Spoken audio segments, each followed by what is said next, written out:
oh my God लिमोबाट बाहिर निस्केर front view देख्दाखेरि त सक्ड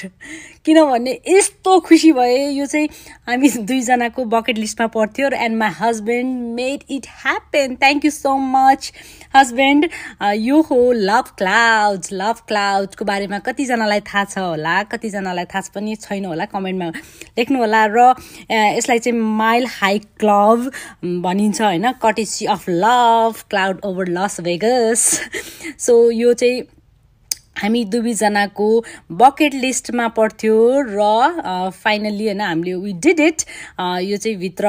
प्लेनभित्र यस्तो रोमान्टिक हुन्छ नि अलिक सानो कोजी अनि रेड होइन अब रेड कलर त त्यसै पनि लभवाला फिलिङ्स रोमान्टिकवाला फिलिङ दिन्छ रेड कलरको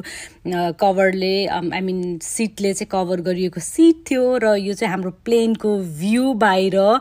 टक्कै टेक अफ गरिसकेपछि त क्या रमाइलो लाग्यो होइन बाहिरको सिटी लाइट्सहरू आकाशमा हावामा उड्दै भित्र दुईजना यसो न रोमान्टिक मुडमा आएर होइन अनि त्यहाँ स्पिकर पनि हुन्छ अनि स्पिकरमा गाना अन गरेर अब अलिकति डान्स मुडमा आउँदै होइन रमाइलो गर्दै दुवैजना अलिकति रोमान्टिक हुँदै होइन अनि यो राइड इन्जोय गऱ्यौँ फ्लाइटमा सो एकदमै राम्रो ब्युटिफुल लाइफ टाइम मेमोरी